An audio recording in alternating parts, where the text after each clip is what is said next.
he broken this ceasefire. He killed our people, and he didn't exchange prisoners. We signed the exchange of prisoners, but he didn't do it. What kind of diplomacy, JD, you are speaking about? What do you mean? I'm talking about the kind of diplomacy that's going to end the destruction of your country. Yes, but if you Mr. President, with respect, I think it's disrespectful for you to come into the Oval Office and try to litigate this in front of the American media. Right now, you guys are going around and forcing conscripts to the front lines because you have manpower problems. You should be thanking the President for trying to bring an end to this conflict. Have you ever been to Ukraine that you say what problems we have? I have been to. Come once. I've actually watched and seen the stories, and I know what happens is you bring people, you bring them on a propaganda tour, Mr. President.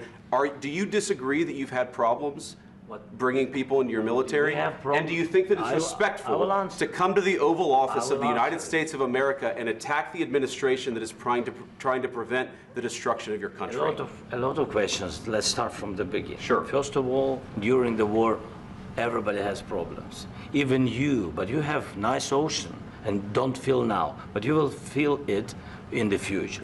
God bless. You don't know that. God bless. God bless. You will not have a war. Don't tell us what we're going to feel. We're trying to solve a problem. Don't tell us what we're going to feel. I'm not telling you. Because you're in no position to dictate that. That's Remember exactly this. You're in no position to dictate what we're going to feel. We're going to feel very good. You will feel influence. We're going to feel very good and very strong. You will feel influence. You're right now not in a very good position. You've allowed yourself to be in a very bad position, and he happens to be right about it. From the very beginning of the war. You're not in a good position. You don't have the cards right now. With us, you start having cards. But right now, you don't. You're playing cards. You're playing cards. You're gambling with the lives of millions of people. You're gambling with World War III. You're gambling with World War III. And what you're doing is very disrespectful to the country, this country. That's back to you. Far more than a lot of people said they should have. Have you said thank you once? This entire meeting? No, in this entire meeting, have you said thank you? You went to Pennsylvania and campaigned for the opposition in October. Offer some words of appreciation for the United States of America and the president who's trying to save your country. Please, you think that if you will speak very loudly about the war, He's not speaking loudly. He's not speaking loudly. Your country is in big trouble. Can I Wait a minute. No. You've done a lot of talking.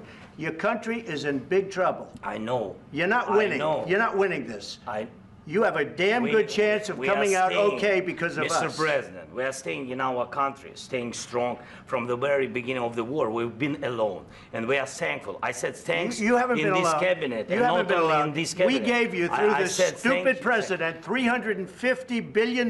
You voted we gave for you your military equipment, and you men are brave, but they had to use our military. Yes. What about if you didn't have our military equipment, you invited me if you didn't have our military equipment, this war would have been over in 2 weeks. In 3 days, I heard it from Putin. In 3 days, this is something maybe new. Less. In 2 weeks, of course, yes. It's going to be a very hard thing to do business like this. Again, I tell you. Just say thank you. I said a lot of times Accept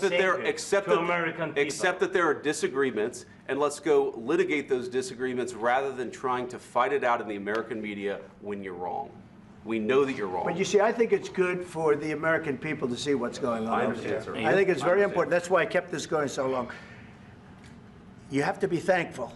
You don't have the cards. Thankful. You're buried there. Your people are dying. I can tell you You're again, running low on soldiers. Listen, you're running Mr. low President. on soldiers. It would be a damn good thing. Mr. And then you tell us, I don't want a ceasefire. I don't want a ceasefire. I want to go, and I wanted this. Look. If you could get a ceasefire right now, I tell you, you take it so the bullets stop flying and your men stop getting killed. Of course, we want to stop the war. But you're saying you don't want a ceasefire. But I said to you, I want a ceasefire. With guarantees. Because you'll get a ceasefire faster than an agreement. Ask our people about ceasefire, what they think. That wasn't with me. For you what, that wasn't with me. That was with a guy named Biden, who was not a smart person. That was with Obama. It was your president. Excuse me. That was with Obama, who gave you sheets, and I gave you javelins. Yes. I gave you the javelins to take out all those tanks. Obama gave you sheets. In fact, the statement is Obama gave sheets and Trump gave javelins. You got to be more thankful, because let me tell you, you don't have the cards. With us, you have the cards. But without us, you don't have any cards. One more question to Mr. Vice President. I'm sorry, here. It's going to be a tough deal to make because the attitudes have to change. What if Russia breaks ceasefire? What if Russia breaks peace talks? What do you do then? I understand that it's a heated conversation right now. What are you saying? She's asking, what if Russia breaks the ceasefire? What if anything? What if a bomb drops on your head right now? Okay? What if they broke it? I don't know. They broke it with Biden because Biden, they didn't respect him. They didn't respect Obama. They respect me. Let me tell you, Putin went through a hell of a lot with me. He went through a phony witch hunt where they used him and Russia. Russia. You ever hear of that deal? That was a phony Hunter Biden, Joe Biden scam. Hillary Clinton, Shifty Adam Schiff. It was a Democrat scam. And he had to go through that. And he did go through it. We didn't end up in a war. And he went through it. He was accused of all that stuff. He had nothing to do with it. It came out of Hunter Biden's bathroom. It came out of Hunter Biden's bedroom. It was disgusting. And then they said, oh, the laptop from hell was made by Russia, the 51 agents. The whole thing was a scam. And he had to put up with that. He was being accused of all that stuff. All I can say is this. He might have broken deals with Obama and Bush, and he might have broken them with Biden. He did, maybe. Maybe he didn't. I don't know what happened. But he didn't break them with me. He wants to make a deal. I don't know if you can make a deal. The problem is I've empowered you to be a tough guy. And I don't think you'd be a tough guy without the United States. And your people are very brave. But you're either going to make a deal or we're out. And if we're out, you'll fight it out. I don't think it's going to be pretty, but you'll fight it out. But you don't have the cards. But once we sign that deal, you're in a much better position. But you're not acting at all thankful.